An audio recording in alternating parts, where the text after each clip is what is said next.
नमस्कार, स्वागत है आपका डॉक्टर साहिब में और मैं हूं आपके साथ सौम्या राठी। इस वक्त मेरे साथ बैठे हैं डॉक्टर आसिफ इकबाल, जो कि बिहार के सबसे जाने माने पेट और लिवर से जुड़े रोगों के विशेषज्ञ हैं। डॉक्टर साहब के आज के एपिसोड में हम ये समझने वाले हैं कि जो भी आपका एब्डोमेन एरिया है, यानी कि फेफड़ों से नीचे के हिस्से में जब कभी भी दर्द होता है तो उसे अक्सर पेट दर्द समझ लिया जाता है। तो दर्द का फ़र्क कैसे समझे, कब चिंता करने का विषय वो दर्द बन जाता है। सबसे पहले डॉक्टर साहब नमस्कार, बहुत बहुत स्वागत है आपका। डॉक्टर साहब, जो भी एब्डोमेन एरिया है या फिर सरल भाषा में कहा जाए तो फेफड़ों के नीचे के पूरे हिस्से में कहीं भी दर्द हो तो लोग उसे पेट दर्द समझ लेते हैं। ऐसे में मैं चाहूँगी कि आप हमारे दर्शकों को पेट दर्द थोड़ा ढंग से समझाएं कि लोग फ़र्क कर पाएँ। बिल्कुल बिल्कुल। बहुत ही उपयुक्त क्वेश्चन पूछा है आपने।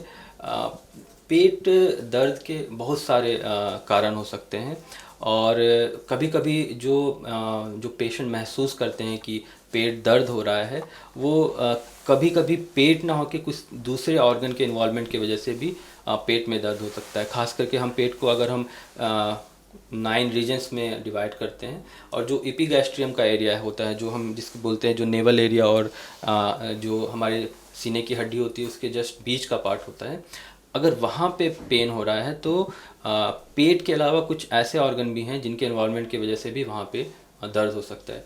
एक जो सबसे कॉमन हम जब देखते हैं तो जिसे हम एटिपिकल चेस्ट पेन कहते हैं। कभी कभी जो हृदय संबंधित बीमारियों में भी मरीज़ को एपिगैस्ट्रिक एरिया में दर्द की शिकायत हो सकती है। ऐसे कंडीशन में जो लक्षण होते हैं हम उसके हिसाब से भी इस चीज़ को डिफ्रेंशिएट कर सकते हैं।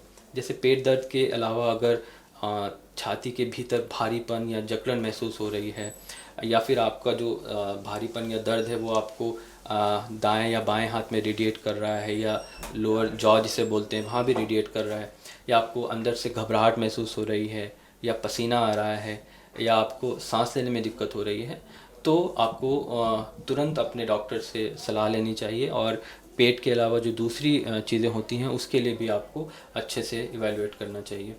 एक कंडीशन होती है जिसे हम अपने मेडिकल टर्म में पेरिकार्डाइटिस कहते हैं। जो हार्ट होता है उसके ऊपर एक झिल्ली होती है जिसे पेरिकार्डियम कहते हैं, उसके सूजन की वजह से भी कभी कभी दर्द होगा, वो आपको एपिगैस्ट्रिक एरिया में हो सकता है। एक अन्य कॉमन कंडीशन होती है जिसे हम लोग DKA बोलते हैं, diabetic keto acidosis. Diabetic keto acidosis ऐसी कंडीशन होती है जिसमें पेशेंट का जब शुगर की मात्रा अनकंट्रोल हो जाती है तो उस कंडीशन में भी पेट में दर्द की शिकायत के साथ मरीज़ आ सकते हैं। तो देखिए, ये 2-3 चीज़ ऐसी हैं जिसमें हमें एक थॉरो इवैल्यूएशन होना चाहिए और हमें सिर्फ ऐसा नहीं समझ के रहना चाहिए कि ये सिर्फ और सिर्फ पेट से ही संबंधित बीमारियां हैं, और हमें दूसरे जो डॉक्टर्स हैं उनकी भी सलाह को मान के पेशेंट के जो समुचित इलाज या समुचित जो डायग्नोसिस है उसके हिसाब से उनका उपचार करना चाहिए। जी डॉक्टर साहब, एक कॉमन चीज़ जो लोगों की प्रवृत्ति रहती है वो ये है कि पेट में ज़रा सा भी दर्द हुआ तो तुरंत पुदीन हरा खा लेते हैं, या ऐसे ही कोई गैस्ट्रिक के लिए कोई दवाई खा लेते हैं बिना सोचे समझे। तो क्या हर पेट का दर्द ऐसी दवाओं से ठीक हो सकता है? नहीं, बिल्कुल। आपका जो सवाल है बहुत ही जायज़ और रेलेवेंट है। देखिए, किसी भी पेट का दर्द मुख्यतः किसी न किसी रीज़न या कारण से होता है, और अगर पेट का दर्द जब तक ये पता नहीं चलेगा कि किस कारण या रीज़न से हो रहा है, तब तक उसके लिए जो खास करके जो कुछ दवाइयाँ होती हैं जो आजकल जो मेडिकल शॉप्स में उपलब्ध हैं, जो मरीज़ बार बार लेके वो खाते रहते हैं और एक तरह से अपना टेम्पररी इलाज खुद से करते रहते हैं, तो वो कभी कभी बहुत ही ज़्यादा मरीज़ के लिए घातक हो सकता है। खास करके जो दर्द की दवाइयाँ जिसे एनसेड कहते हैं, non steroidal anti inflammatory drugs, उसके लेने से पेट की सूजन और ज़्यादा बढ़ जाती है।